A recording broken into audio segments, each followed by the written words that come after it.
Hello friends, welcome to GS for civil services. स्वागत है आपका। टॉप 50 एमसीक्यूज़ की जो सीरीज़ शुरू की है उसमें ये हमारी दूसरी वीडियो है। इसमें हम एंशिएंट हिस्ट्री के जो महत्वपूर्ण क्वेश्चंस हैं उनको हम डिस्कस करेंगे। तो चलिए शुरू करते हैं। तो 51वां क्वेश्चन जो है हमारा वो ये है कि who among the following use to hold a religious assembly at Prayag every 5 year. तो ये जो ऑप्शन दिए हुए हैं इनमें से कौन सा एक ऐसा शासक था जो प्रत्येक 5 साल में प्रयाग, ठीक है, वर्तमान प्रयाग आप समझ ही रहे हैं, प्रयागराज, वहाँ पर क्या है, एक धार्मिक सभा या रिलीजियस असेंबली जो है प्रत्येक वर्ष आयोजित करता था 5 साल में। ठीक है, प्रत्येक वर्ष नहीं है, एवरी 5 ईयर में है। तो ऑप्शन देख लेते हैं हम लोग।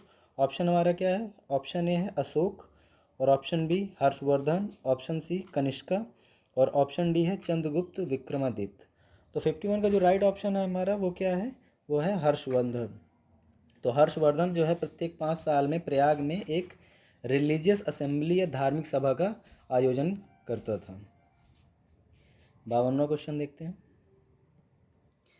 52, Gautam Buddha as a prince was known as. Gautam Buddha जब राजकुमार थे, यानी कि गौतम बुद्ध होने के पहले उन्हें किस नाम से जाना जाता था? काफ़ी बेसिक क्वेश्चन है लेकिन तब भी हम इसको डिस्कस करते हैं।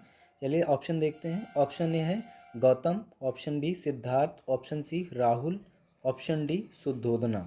ठीक है, शुद्धोधना तो हो नहीं सकता क्योंकि ये उनके पिताजी का नाम था। ठीक है, गौतम बाद में हुआ। राहुल राहुल उनके बेटे का नाम था।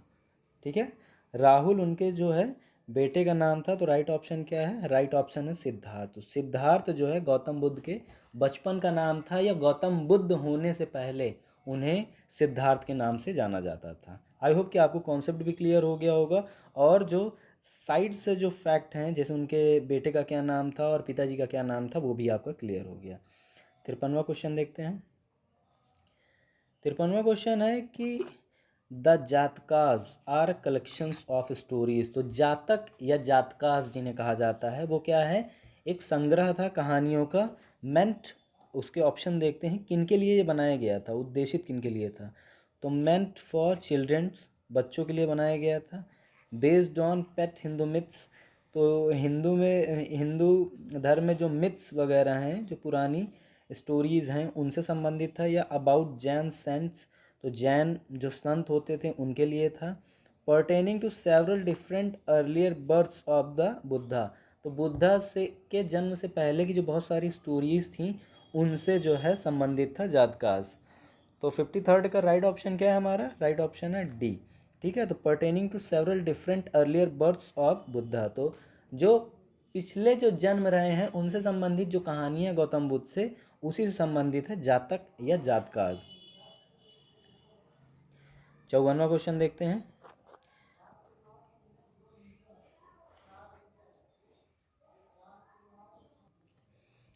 54वां क्वेश्चन देखते हैं हम लोग।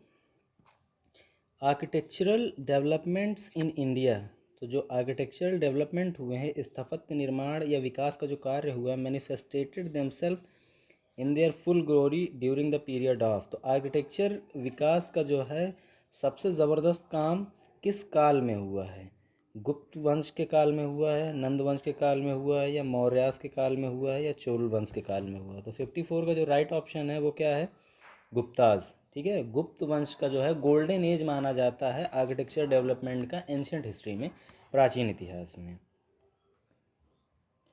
55वां क्वेश्चन देखते हैं। 55वां क्वेश्चन है कि the deep transforming effect that the Kalinga war had on Ashoka has been described in. तो अशोक के मन और मस्तिष्क पर सबसे गहरा प्रभाव पड़ा जिसके वजह से उसने जो है युद्ध नीति जो होती है, वार पॉलिसी होती है, वो ख़त्म हो गई थी। कलिंगा वार, जब कलिंग युद्ध जब लड़ा था अशोक ने, तो उसका वर्णन कहाँ पर है, डिस्क्राइब्ड कहाँ पे है? आर्कियोलॉजिकल एक्सकेवेशन में। तो आर्कियोलॉजिकल जो एक्सकेवेशन हुआ, बहुत सारे जो स्थापत्य वगैरह निकले, उस पर जो है लिखा गया था। रॉक एडिक्ट्स, पत्थर पर उकेरे गए, या कॉइन्स या सिक्कों पर लिखे गए, या पीलर एडिक्ट्स, तो जो खम्भे थे, मौर्य वंश के बारे में सबसे ज़्यादा जानकारी खम्भों से ही जानकारी मिलती है, पिलर या स्तंभ से ही जानकारी मिलती है। तो 55 का जो राइट ऑप्शन है हमारा वो क्या है? वो है रॉक एडिक्ट्स। पत्थर पे जो है पत्थर पे बहुत सारी जानकारियाँ उकेरी गई थी, लिखी गई थी, उसी के आधार पे जो अशोका का मन मस्तिष्क पर कलिंग युद्ध का जो असर पड़ा था उसको हमें वहीं से जानकारी मिलती है। तो ऑप्शन बी राइट आंसर है। अब देखते हैं 56वां क्वेश्चन कि the proud title of Vikramaditya had been assumed by, तो जो विक्रमादित्य नाम का जो टाइटल था, शीर्षक था, जो सम्मान का एक प्रतीक माना जाता था, धारण किया गया था, किनके द्वारा? हर्ष के द्वारा, चंद्रगुप्त सेकंड के द्वारा, कनिष्का के द्वारा या समुद्रगुप्त के द्वारा। तो 56 का राइट ऑप्शन क्या है? राइट ऑप्शन है बी, चंद्रगुप्त सेकंड जो थे उन्होंने जो है विक्रमादित्य जो टाइटल है, जो सम्माननीय टाइटल है, उसको क्या किया था? ग्रहण किया था। 57वां क्वेश्चन है कि in which region was the first metallic coin used in India, तो भारत के किस क्षेत्र में सबसे पहले मेटालिक मतलब कि धातु के सिक्कों का इस्तेमाल प्रारंभ हुआ था? Option A the Indo Gangetic plain of central India, जो मध्य भारत है उसके गंगा के मैदान में, या the Himalayas option B Himalaya में, या ऑप्शन सी बिहार और ईस्टर्न उत्तर प्रदेश, तो जो पूर्वी उत्तर प्रदेश है और बिहार के क्षेत्र में सबसे पहले धातु के सिक्के का इस्तेमाल हुआ था, या option D the Deccan प्लेटू। Okay, जो डेक्कन प्लेटू है वहाँ पे हुआ था। तो 57 का हमारा राइट ऑप्शन क्या है? राइट ऑप्शन है हमारा, राइट ऑप्शन है A. Okay, the Indo Gangetic plain of central India जो है, जो मध्य भारत का गंगा और भारत का जो दोआबा है वो मैदान जो है, प्लेन है, वहीं पर सबसे पहले धातु के सिक्कों का इस्तेमाल हुआ था। 58वां क्वेश्चन जो है हमारा कि which of the following was the first metal to be discovered and used as a tools by humans, तो कौन सा पहला धातु है जिसकी खोज मानव ने की और उसका टूल्स यानी औजार के तरीके से इस्तेमाल किया? आयरन का, गोल्ड का, टिन का या कॉपर का? ओके, तो 58 का जो है राइट ऑप्शन क्या है हमारा? राइट ऑप्शन है डी, कॉपर। कॉपर का इस्तेमाल सबसे पहले खोज भी हुई और उसका इस्तेमाल जो है औजार के तौर पे मानव ने सबसे पहले करना शुरू किया। 59 क्वेश्चन देखते हैं। 59 है कि the philosophy propounded in the Upanishads known as, तो जिस प्रकार के दर्शन का वर्णन है या जिस प्रकार के दर्शन के बारे में वर्णन करता है या बताता है उपनिषद, ठीक है, उपनिषद, उसे क्या कहा जाता है? अद्वैत, वेदांता, योगा या समाख्या? तो 59 का राइट ऑप्शन क्या है? राइट ऑप्शन है बी, वेदांता जो है क्या है, उपनिषद के द्वारा दर्शन के तौर पे प्रचार या लोगों के बीच रखा जाता है। 60वां क्वेश्चन देखते हैं। After the growth of the वैदिक रिलीजन, वैदिक धर्म में क्या हुआ? जब ग्रोथ हुई, वृद्धि हुई, the most important development in the history of this so called Hinduism, तो हिंदुइज्म में जो सो कॉल्ड जो डेवलपमेंट हुआ था वॉज द डेवलपमेंट ऑफ, तो वो कौन सा पक्ष था या कौन सा धर्म का क्या सेक्ट रहा है? तो option A Saivism, option B Shaktism, option C Bhagavatism, option D है तांत्रिसिज्म या तांत्रिकवाद जिसे कहा जाता है। तो 60वें का राइट ऑप्शन क्या है? राइट ऑप्शन सी है, भागवतिज्म का जो है काफ़ी डेवलपमेंट हुआ था। 61वां क्वेश्चन है भागवतिज्म रिफर्स टू वर्शिप ऑफ, तो भागवतिज्म या भागवतवाद जो है उसमें किसकी पूजा या वर्शिप होती है? तो वासुदेव कृष्ण की, ब्रह्मा की, ब्रह्मा विष्णु शिवा की, दुर्गा एज शक्ति की? तो 61 का जो राइट ऑप्शन है हमारा वो है ऑप्शन ए, ठीक है, वासुदेव कृष्ण की जो है क्या हुई थी? सबसे ज़्यादा जो है वर्शिप हुई थी, या भागवतिज्म में इन्हीं की क्या की जाती? वर्शिप की जाती है। अब हम लोग अपना 62वां क्वेश्चन देखते हैं।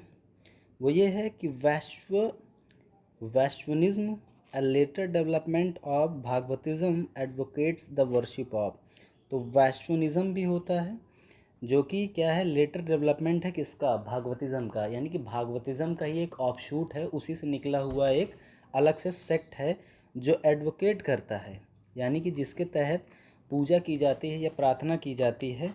किसकी की जाती है? तो ये हमें बताना है। ऑप्शन ए विष्णु भगवान की, ऑप्शन सी राम और कृष्णा की, ऑप्शन सी विष्णु और हिज इनकारनेशंस, तो विष्णु और उनके जितने भी अवतार हैं उनकी पूजा की जाती है इसमें, या ऑप्शन डी है विष्णु और लक्ष्मी की। तो 62वें का जो हमारा राइट ऑप्शन है वो क्या है, ऑप्शन सी। ठीक है, विष्णु और उसके जितने भी अवतार हैं उनकी क्या की जाती है, इसमें पूजा की जाती है। 63वां क्वेश्चन देखते हैं। 63वां क्वेश्चन है कि द हिंदू सोशल सैक्रामेंट्स, तो जितने भी पवित्र सामाजिक जो मामला है हिंदू में, such as marriage etcetera are performed on the basis of the rituals described in, तो ये सारी जितनी भी कह सकते हैं इनको रीति रिवाज हैं, ये रिचुअल्स हैं, ये परफॉर्म की जाती हैं किसके आधार पे, ऑप्शन ए ऋग्वेदा के आधार पे, ऑप्शन बी यजुर्वेदा के आधार पे, ऑप्शन सी गृह सूत्रास के आधार पे, या ऑप्शन डी उपनिषद के आधार पे। तो 63 का ये जो ऑप्शन है वो क्या है, राइट ऑप्शन है सी, गृह सूत्रास। इसके आधार पे ही ये जितने भी सामाजिक पवित्र जो रीति रिवाज हैं उनको निभाया जाता है या किया जाता है। 64वां क्वेश्चन देखते हैं हम लोग। 64वां क्वेश्चन है कि the founder of Jainism was, तो जैनिज्म के जो फाउंडर हैं वो कौन है वो हमें बताना। Option A Rishabh, option B Neminath, option C Parshvanath, option D Vardhaman Mahavira. तो 64वें का जो हमारा राइट ऑप्शन है वो क्या है, वो है सी। ओके, पार्श्वनाथ जो हैं वो क्या हैं, फाउंडर हैं किसके, जैनिज्म के, या इन्हें प्रथम तीर्थंकर भी कहा जाता है। फाउंडर इन्हें माना जाएगा पार्श्वनाथ के। ठीक है, पार्श्वनाथ क्या हैं, बेसिकली फाउंडर हैं जैनिज्म के। तो ये क्लियर हो गया। यहाँ फाउंडर की बात की जा रही है, थोड़ा सा ये कॉन्फ्लिक्टेड क्वेश्चन है, लेकिन याद रखिएगा पार्श्वनाथ जो है इस क्वेश्चन के हिसाब से फाउंडर हैं। 63वां क्वेश्चन देखते हैं हम लोग। ये क्या है कि वर्धमान महावीर, तो महावीर जैन जो थे 24 तीर्थंकर ऑफ जैनिज्म, तो 24वें तीर्थंकर थे क्रम में। जैनिज्म जो थे वो बोर्न का मतलब क्या है, जन्म उनका हुआ था कहाँ, और डाइड कहाँ पे हुए थे, कहाँ पे वो पैदा हुए थे और कहाँ पे उनकी मृत्यु हुई थी। तो 65 का राइट ऑप्शन क्या है, पहले तो हम ऑप्शन देख लेते हैं। ऑप्शन ए वैशाली, राजगृह, कुशीनगर, या पावा, कुंडाग्राम और पावा, काशी और चंपा। तो राइट ऑप्शन है 65वें का सी। तो कुंडग्राम में उनकी क्या हुआ था, जन्म हुआ था, पावा में उनकी मृत्यु हुई थी। 66वां क्वेश्चन देखिए।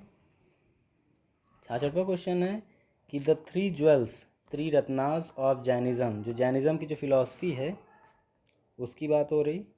ऑप्शन ए राइट फेथ और intentions, right knowledge and right conduct.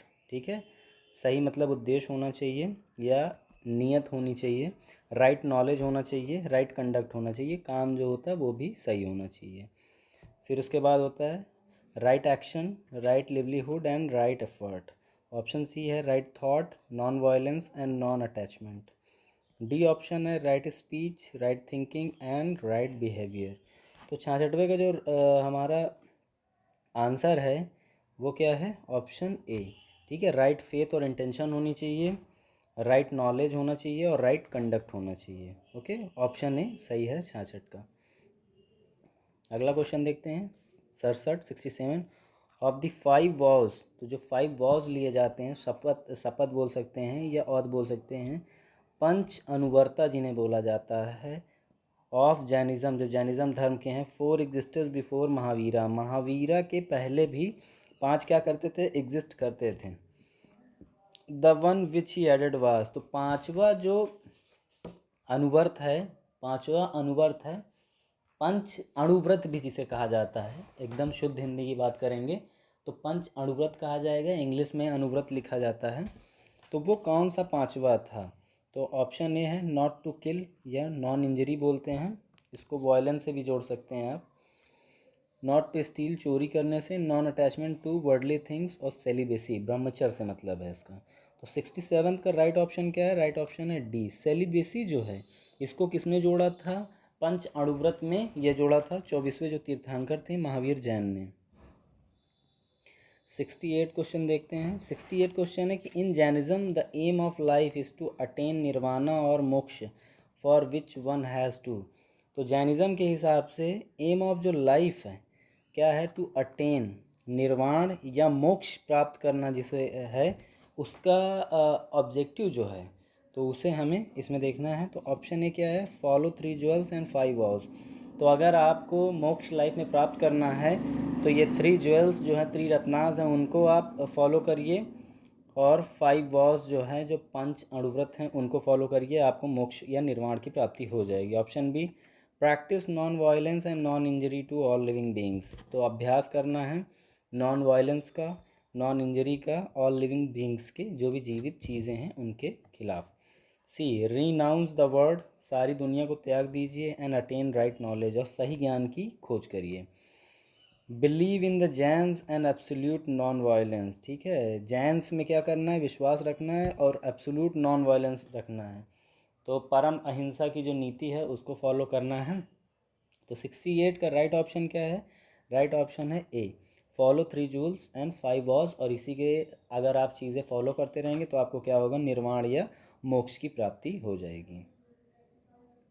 69 question देखते हैं। 69 है, Jainism was divided into 2 sect. Jainism को जो है क्या किया गया था, 2 भागों में विभाजित किया गया था। 2 सेक्ट में, सेक्ट का मतलब क्या होता है, पंथ में क्या किया गया था, विभाजित किया गया था। Shvetambaras white clad, Digambaras sky clad और naked during the reign of the. तो श्वेतांबर वे थे जो सफ़ेद वस्त्र धारण करते थे, और दिगंबर वे थे जो स्काई क्लैड कहलाते थे, ठीक है, आकाश को ही अपना वस्त्र मानते थे, जो अंबर को अपना वस्त्र मानते थे, या नग्न रहते थे यानी कि कपड़ा नहीं पहनते थे। ड्यूरिंग द रीन ऑफ, तो इनका बंटवारा कब हुआ था, नंद वंश के टाइम में, मौर्यास के टाइम में, कुषाण के टाइम में, या शुंग वंश के टाइम में। तो 69 का राइट ऑप्शन क्या है, राइट ऑप्शन है बी, मौर्यों के टाइम में ही, यानी मौर्य काल में ही जो है क्या हुआ था, जैन धर्म का 2 अलग अलग पंथों में बंटवारा हो गया था, श्वेतांबर और दिगंबर में। 70वां क्वेश्चन देखिए, the name Buddha means, Buddha का मतलब क्या है, इनलाइटेड, लर्नड, डिवाइन या सैक्रेड। तो 70वें का राइट ऑप्शन क्या है, राइट ऑप्शन है ए, इनलाइटेंड का मतलब होता है वो व्यक्ति जिसे ज्ञान की प्राप्ति हो गई है, बुद्ध का मतलब यही होता है।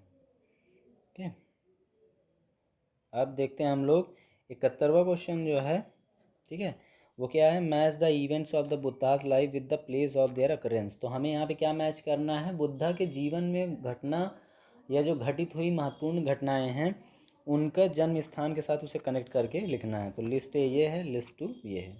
तो इसमें क्या देखना है हमको, तो 71 का जो राइट जो है, ठीक है, राइट ऑप्शन जो है 71 का, अब पहले हम लोग मैच करते हैं इसको। तो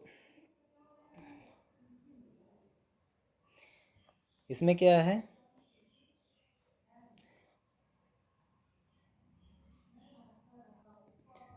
इसको मैच करिए आप।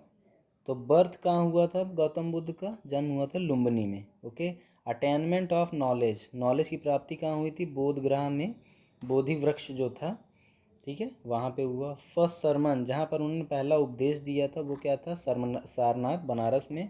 और डेथ कहाँ हुई थी इनकी, कुशीनगर में। तो आई होप कि आपको ये क्लियर हो गया होगा, लिस्ट 2 और लिस्ट 1 का ये मैचिंग हो गया। आगे देखते हैं हम लोग। 72nd जो क्वेश्चन है, 72वां क्वेश्चन जो है वो क्या है, Buddhism was divided into Mahayana and Hinayana during the reign of. तो किस किस काल में, यानी किस शासक का शासन था जब बौद्धिज़्म यानी कि बौद्ध धर्म जो है महायान और हीनयान 2 पंथों में क्या हो गया था, विभाजित हो गया था। ओके, विभाजित हो गया था। तो इसमें क्या है, 72nd में क्या है, अशोका, कनिष्का के टाइम में, मिनेंडर के टाइम में, या हर्ष के टाइम में। तो 72वें का राइट ऑप्शन क्या है, राइट ऑप्शन है बी, कनिष्का जो है, कनिष्का के टाइम में क्या हुआ था कि बौद्धिज़्म का जो है 2 अलग अलग उसमें बंटवारा हो गया था पंथों में, महायान और हीनयान 2 अलग सेक्ट बन गए थे इसके।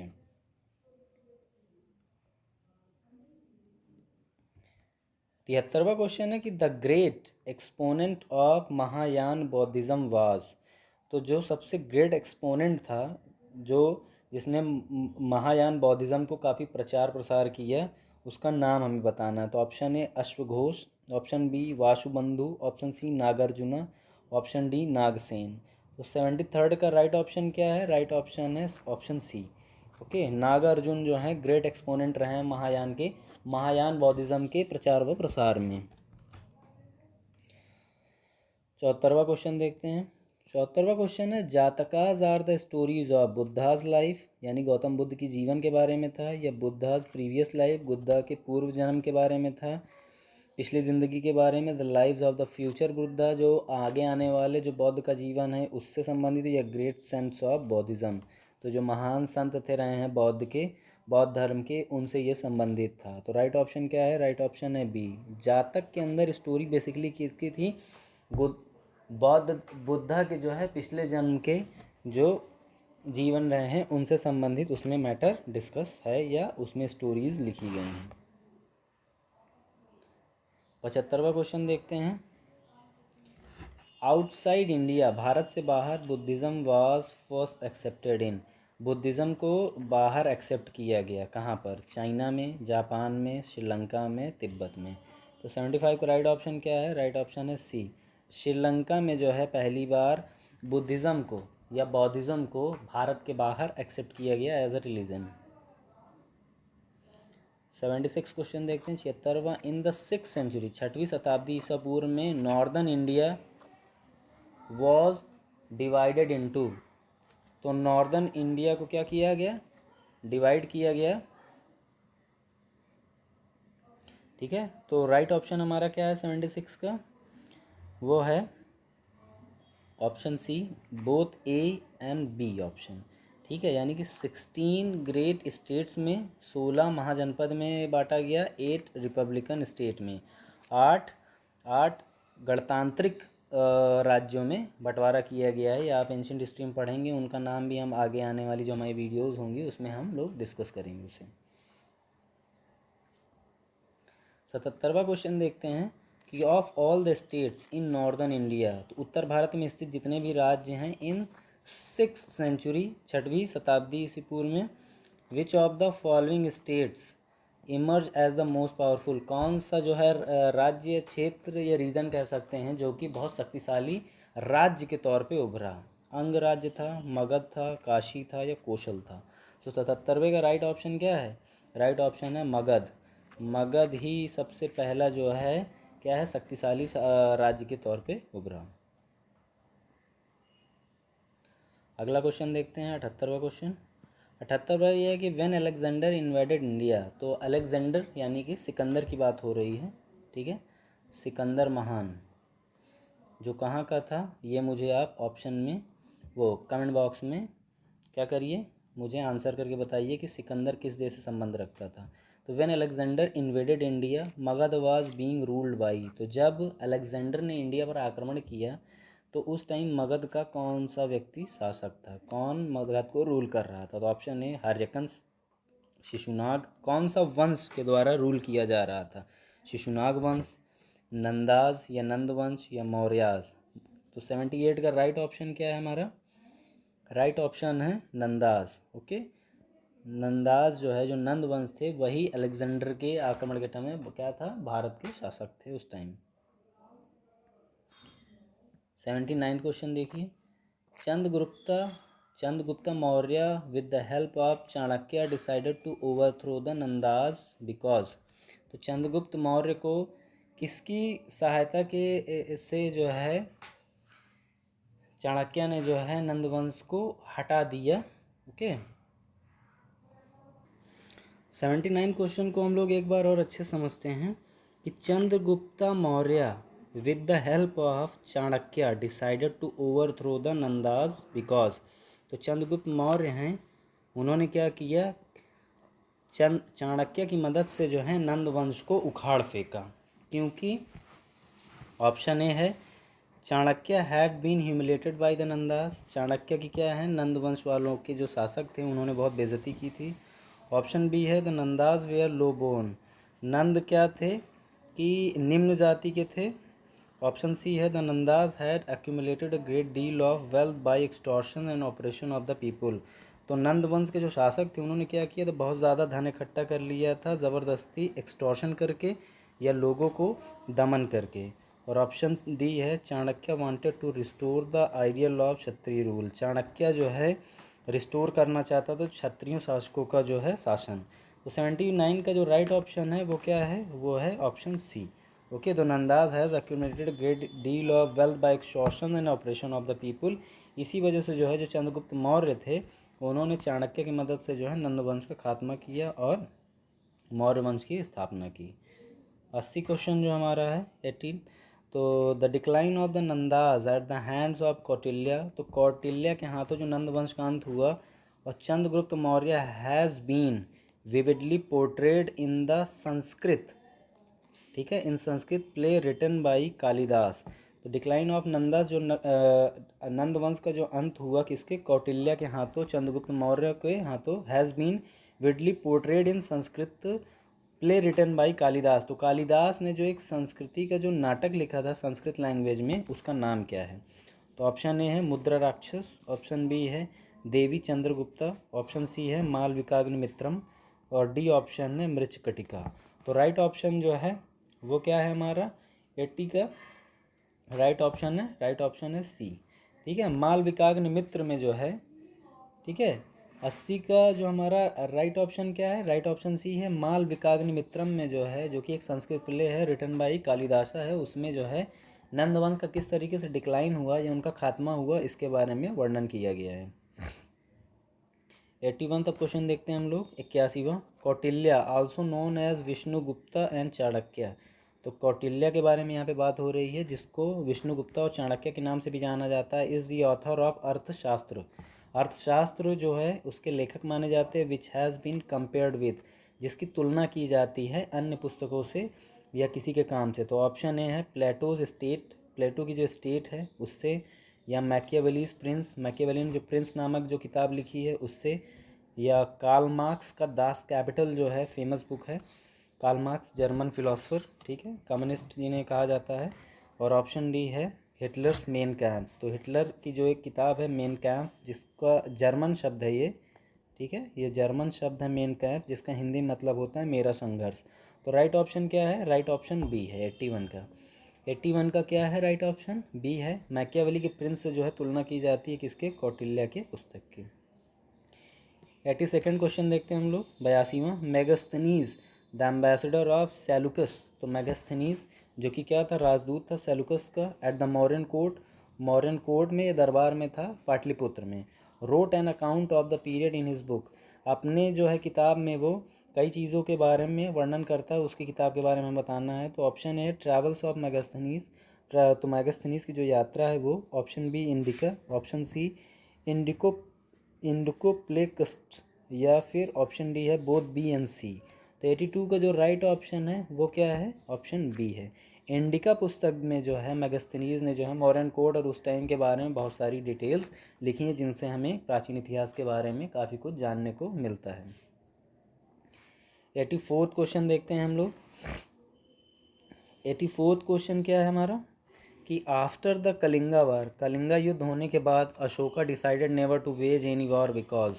तो कलिंगा युद्ध होने के बाद अशोक ने यह डिसाइड किया कि दोबारा कभी वह युद्ध नहीं लड़ेगा। तो ऑप्शन ए क्या है, after the conquest of Kalinga and the political unity of modern India has been achieved. तो कलिंगा को जीतने के बाद पॉलिटिकल जो राजनीतिक एकता होती है वो मौर्यों ने जीत ली थी या अचीव कर लिया था। ऑप्शन बी है Ashoka felt apologetic about the destruction of man and material on both sides in the war. Ashoka को जो है बहुत ज़्यादा दुख हुआ या बहुत ज़्यादा आत्मगिलानी हुई, जिसके तहत क्या हुआ, destructions of man and material on both sides, जिससे क्या हुआ कि युद्ध में दोनों साइड के, दोनों पक्ष के बहुत सारे लोग और संपत्ति का नाश हुआ। ऑप्शन सी है he was moved by the violence slaughter and suffering to the combatants non combatants in the war. वो क्या हुआ, बहुत ज़्यादा आहत हुआ वायलेंस स्लॉटर और सफरिंग से, जो कि युद्ध में जो कॉम्बेटेंट मामला जो हुआ उससे। तो 84 का राइट ऑप्शन क्या है, राइट ऑप्शन है ऑप्शन सी। वो बहुत ज़्यादा आहत हो गया था किससे, वायलेंस से, लोगों की हत्या से और जो दुख पैदा हुआ था उससे। इसी वजह से उसने क्या किया कि अशोका ने डिसाइड किया कि अब वो ज़िंदगी में कभी भी युद्ध नहीं लड़ेगा तो धम्म की वो नीति अपनाएगा, युद्ध की नीति को क्या करेगा, ड्रॉप कर देगा वो। 83rd का क्वेश्चन देखते हैं, थोड़ा ये ऊपर नीचे हो गया स्लाइड में, ठीक है। विच of the following is single most important source of the history of Ashoka. Okay, which of the following is the single most important source of the history of Ashoka. तो कौन सा सबसे महत्वपूर्ण स्रोत है जिससे ज़्यादा अशोक के बारे में जाना जा सकता है। तो ऑप्शन ए श्रीलंकन क्रॉनिकल्स, दीपवंशम, महावंशम। तो श्रीलंका क्रॉनिकल्स जिन्हें कह सकते हैं समसामयिकी या किताबें बोल सकते हैं आप, जिन्हें दीपवंशम और महावंशम के नाम से जाना जाता है। ऑप्शन बी है बुद्धिस्ट वर्क, दिव्यादान एंड अशोक वदान। दिव्यादान और अशोक वदान के नाम से जो जान इंस्क्रिप्शंस ऑफ अशोका, अशोका के जो इंस्क्रिप्शंस हैं, अभिलेख या archaeological sources and the Puranas, Puranas और जो पुरातात्विक जो जितने भी संसाधन वगैरह मिले उनसे। तो 83rd का राइट ऑप्शन क्या है, राइट ऑप्शन है सी, ठीक है। इंस्क्रिप्शंस ऑफ अशोक, अशोक के जितने भी अभिलेख हैं उससे सबसे ज़्यादा जानकारियाँ प्राप्त हुई हैं अशोक, क्योंकि सिंगल मोस्ट इम्पॉर्टेंट सोर्स है अशोक के इतिहास को जानने के लिए उसके इंस्क्रिप्शंस। अब 85 क्वेश्चन देखते हैं हम लोग। 85 क्वेश्चन है कि in his inscriptions Ashoka called himself, अपने अभिलेख में अशोका ने स्वयं को किस नाम से मतलब संबोधित किया है या क्या नाम डाला है उसे हमें बताना। तो ऑप्शन ए है देवान प्रिय प्रियदर्शी किंग। तो देवानम प्रिय प्रियदर्शी किंग बोला है, या ऑप्शन बी अशोका प्रियदर्शी बोला है, ऑप्शन सी धर्म अशोका या धम शोका बोला है, या ऑप्शन डे दैवा पुत्र बोला है। 35 का राइट ऑप्शन क्या है, राइट ऑप्शन है ए, ओके, देवानम प्रिय प्रियदर्शी किंग। ये इसी नाम से जो है अपने को क्या किया है, संबोधित किया है, किसने, अशोका ने अपने ज़्यादातर अभिलेखों में।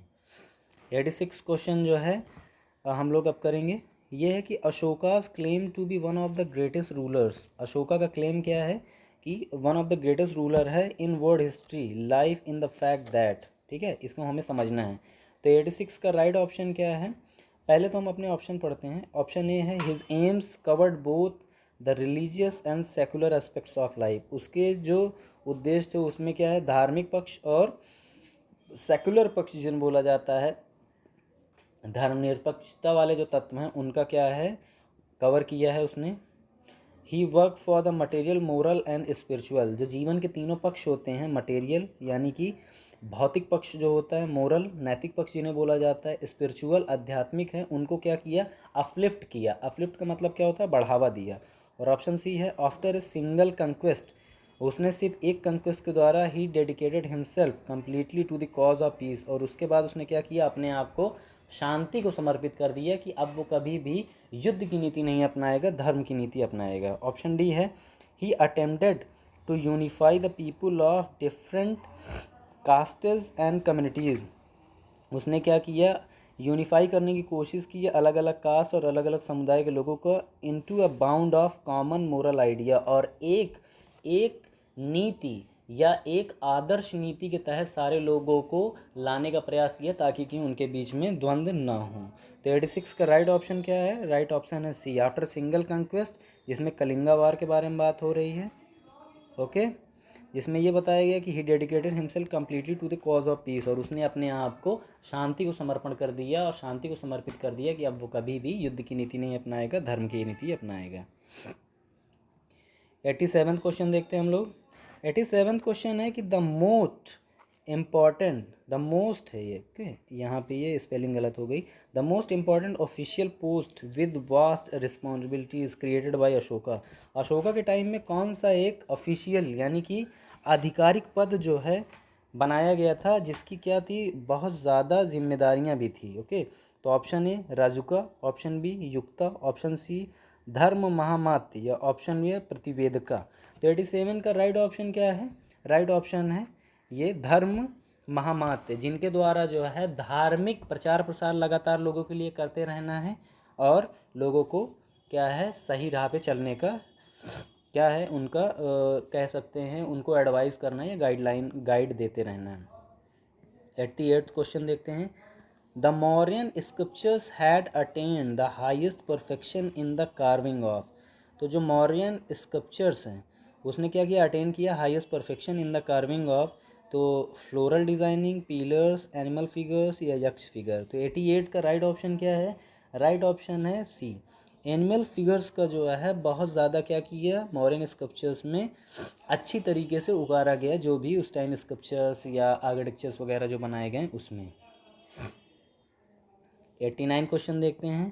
काफ़ी वीडियो लंबा हो रहा है लेकिन आपको करते जाना है, क्योंकि अगर आपको परफेक्टनेस लानी है तो प्रैक्टिस करनी होगी, और ये प्रैक्टिस आपको इन क्वेश्चंस को लगाने के बाद ही आएगा। ठीक है, तो ये वीडियो लंबी भी है, मैं इसीलिए वीडियोस लंबी बना रहा हूँ ताकि आपकी ज़्यादा से ज़्यादा प्रैक्टिस हो सके और आप अपना जो है एक्यूरेसी रेट जो है वो बेहतर कर सके।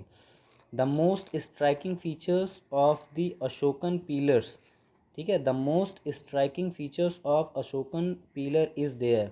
तो सबसे जो स्ट्राइकिंग फीचर है यानी कि सबसे तगड़ा जो लक्षण बोल सकते हैं अशोका पिलर के, वो क्या है? मोनोलिथिक स्ट्रक्चर, सिर्फ एक पत्थर से बनाया गया वो स्ट्रक्चर है, या कार्विंग जो उसमें जो खुदाई की गई उसकी बात हो, या पॉलिश जो उसमें की गई है, यूनिफॉर्मिटी ऑफ वर्कमैनशिप, जो लोगों ने एकाग्रता के साथ जो काम किया है उसके बारे में बात हो रही है। तो 89 का राइट ऑप्शन क्या है? राइट ऑप्शन है सी। अशोका पिलर के बारे में सबसे खास चीज़ ये कि उसकी जो पॉलिश थी वो बहुत ही ज़बरदस्त थी। ठीक है, 19 क्वेश्चन देखते हैं। Which of the following was not one of the actual cause for the decline of Mauryan empire. तो इसमें कौन सा एक ऐसी वजह है जो मौर्यन एम्पायर के ख़त्म होने की रीज़न में से नहीं माना जाता? अशोका का पैसिफिस्ट पॉलिसीज़, तो अशोका की जो युद्ध विरोधी नीतियों की जो शुरुआत की उसकी बात हो रही है। Division of the empire after Ashoka, Ashoka ने क्या किया? एम्पायर का बंटवारा कर दिया, एक रीज़न। या फॉरेन एग्रेशंस पर्टिकुलरली ग्रीक, जो ग्रीक लोगों का जो आक्रमण हुआ भारत पे उसके बारे में है, उससे जो है भारत के मौर्य वंश का खात्मा हुआ। या इकोनॉमिक एंड फाइनेंशियल क्राइसिस, तो आर्थिक और जो वित्तीय समस्याएं जो थीं उससे क्या हुआ? इनका अंत हुआ। तो राइट ऑप्शन क्या है? राइट ऑप्शन है ए। ओके, जो अशोका की जो पेसिफिस्ट पॉलिसीज़ हैं उनसे क्या हुआ? इनका अंत नहीं हुआ। 91st क्वेश्चन है, who usurped power from the Mauryas after killing the last Mauryan Brihadratha. तो कौन सा शासक हैं या किस वंश की शुरुआत होती है मौर्य वंश के आखिरी शासक बृहदत्त की हत्या करने के बाद? पुष्यमित्र शुंग, अग्निमित्र, वासुमित्र, ज्येष्ठ मित्र। तो राइट ऑप्शन क्या है? राइट ऑप्शन ए है पुष्यमित्र शुंग ने जो है जो आखिरी मौर्यन रूलर था, शासक था बृहदत्त, उसकी हत्या की और उसके बाद उसने शुंग वंश की स्थापना की, जो कि ब्राह्मण धर्म को ग्लोरीफाई करने वाला सबसे ज़्यादा चरम पे पहुंचाने वाला वंश था। 92nd क्वेश्चन देखते हैं। The most famous Indo Greek ruler of India, famous for his sense of justice and dialogues with the Buddhist monk Nagasena, जिसे डिस्क्राइब किया जाता है बुद्धिस्ट वर्क मिलिंद पन्हों में।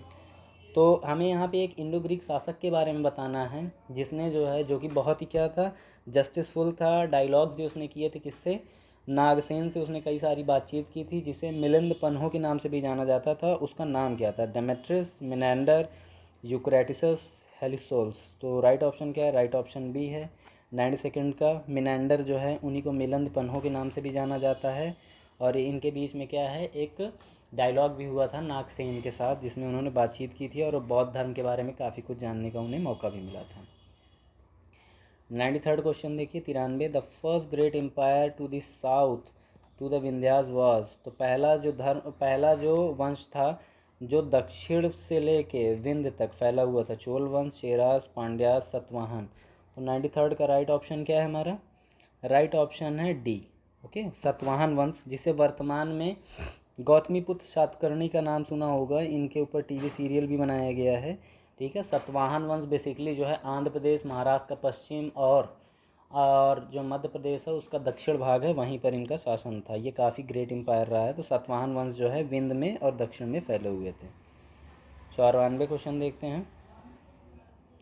94 question, the greatest claim to the fame of Satavahana is on accounts of. तो जो सबसे ज़्यादा जो क्या थी प्रख्याति जो प्राप्त हुई सतवाहन के, या उनका जो फेम रहा है, तो वो क्या था? Pursuing a tolerant religious policy and giving common patronage to Buddhism and Brahmanism. तो ब्राह्मणिज़्म बुद्धिज़्म का उन्होंने क्या किया? उन्होंने बढ़ावा दिया। सेकुलर पॉलिसी रही उनकी धर्मनिरपेक्ष की, वो किसी एक धर्म को लेके उन्होंने खास कोई प्रयास नहीं किया, सबको समान सम्मान दिया उन्होंने। ठीक है। ऑप्शन बी क्या है, adoption of Prakrit as the code language and preference to Sanskrit. उन्होंने क्या किया, संस्कृत की जगह पर प्राकृत की जो भाषा होती है, प्रकृत भाषा होती है, उसको जो है दरबारी भाषा के तौर पे एक्सेप्ट किया। ऑप्शन सी है great economic prosperity and bring inland and foreign trade. उन्होंने क्या किया, जो प्रॉस्पेरिटी और क्या किया, फॉरेन ट्रेड को काफ़ी बढ़ावा दिया। Great contribution to Indian art and evident for from the art of Amaravati and Nagarjunakonda. Nagarjunakonda और अमरावती में जो है उन्होंने बहुत सारे ऐसे कला के जो हैं चीज़ें बनवाई, जिससे क्या हुआ, जो भारतीयों के लिए एक बड़ा योगदान साबित हुआ। तो 94 का राइट ऑप्शन क्या है, राइट ऑप्शन है सी, ग्रेट इकोनॉमिक प्रॉस्पेरिटी और bring in land foreign trade. ये काम उन्होंने किया, इसी वजह से उन्हें फेम बहुत मिला और आज भी उन्हें कंसिडर बहुत ज़्यादा किया जाता है। 95 क्वेश्चन है हमारा, मोहनजोदाड़ो इज सिचुएटेड इन। तो मोहनजोदाड़ो कहाँ पर सिचुएटेड है, यानी कि कहाँ पर स्थित है। Option A Montgomery district, Montgomery ज़िले में, लरकाना डिस्ट्रिक्ट पाकिस्तान में, चंडीगढ़ उत्तर प्रदेश में, चंडीगढ़ इंडिया में और गुजरात इंडिया में। तो 95 का जो राइट ऑप्शन है वो क्या है हमारा, वो है ऑप्शन बी। ठीक है, लरकाना जो ज़िला है, ठीक है, पाकिस्तान में, वहीं पे मोहनजोदाड़ो उपस्थित है स्थल। 96 क्वेश्चन देखते हैं, which of the following is the oldest of the Vedas. तो वेदास में सबसे पुराना वेद कौन सा है, समवेद, अथर्ववेद, यजुर्वेद, ऋग्वेद। तो राइट ऑप्शन क्या है, राइट ऑप्शन डी है हमारा, ऋग्वेद जो है सबसे पुराना वेद है। 97 क्वेश्चन देखते हैं। 97 क्वेश्चन है, the family of the Rigvedic Aryan was. तो द फैमिली जो है ऋग्वैदिक की, वो the family of the Rigvedic Aryan was, तो इनकी क्या है, जो फैमिली का जो तरीका था वो क्या था, पैट्रीनियल, पैट्रियार्कल, मैट्रियार्कल, मैट्रीनियल, यानी कि पितृसत्तात्मक या पितृ से चलने वाला जो वंश होता है, मातृ सत्तात्मक या मातृ से संबंधित वाला जो लीनिएज होता है, उसके बारे में बात हो रही है। तो 97 का राइट ऑप्शन क्या है, राइट ऑप्शन है बी। तो पितृसत्तात्मक समाज था ऋग्वैदिक, लेकिन याद रखिएगा इंडस वैली सिविलाइजेशन क्या था, वो मैट्रियार्कल था। इंडस वैली सिविलाइजेशन क्या थी, वो थी मैट्रियार्कल। अगला क्वेश्चन देखते हैं 98, और हमारे लास्ट के 3 क्वेश्चन और बचे हुए हैं, उसके बाद ये सेट खत्म होगा। ठीक है, 98 क्वेश्चन है, Gautam Buddha was brought up by. तो गौतम बुद्ध का जो पालन पोषण है वो किसने किया था, महाप्रजापति, माया देवी, कुंद देवी या संघमित्रा। तो राइट ऑप्शन है, राइट ऑप्शन ए है महाप्रजापति, जो कि उनकी बुआ थी। महाप्रजापति गौतमी जी ने कहा जाता है, उन्होंने ही गौतम बुद्ध का लालन पालन किया और उनका भरण पोषण किया। 99 क्वेश्चन देखते हैं हम। 99 क्वेश्चन, महावीरा वाज 24th तीर्थंकर, 21st तीर्थंकर, 23rd तीर्थंकर या 24th तीर्थंकर। तो जो महावीर थे वो कौन से तीर्थंकर थे, किस क्रम के, तो 24वें तीर्थंकर थे जैन वंश में या जैन धर्म में। लास्ट क्वेश्चन हमारा, ठीक है, लास्ट क्वेश्चन है, जो है 100वां क्वेश्चन है, the phrase the light of Asia is applied to. ये फ्रेज जो है कि एशिया का जो प्रकाश पुंज, ज्ञान का प्रकाश पुंज जिन्हें कहा जाता है, अलेक्जेंडर को। अलेक्जेंडर तो पहले एशियन ही नहीं है, सबसे पहले तो इसे काट दीजिए। चंद्रगुप्त मौर्य वो शासक थे, तो ज्ञान का मामला उनसे संबंधित नहीं हो सकता है। बुद्धा महावीरा हैं, तो महावीरा को एशिया में क्योंकि बहुत ज़्यादा पॉपुलर नहीं हुए थे, वो सिर्फ इंडिया में लिमिटेड थे, तो गौतम बुद्ध राइट ऑप्शन है। इन्हीं का जो है प्रचार प्रसार जो है सबसे ज़्यादा हुआ, इसी वजह से इनको लाइट ऑफ एशिया या एशिया का प्रकाश पुंज कहा जाता है। तो आई होप कि आपको ये सारे क्वेश्चंस सही लगे होंगे, आपके आने वाले एग्ज़ाम में ये हेल्प भी करेंगे। तो thank you for watching the video.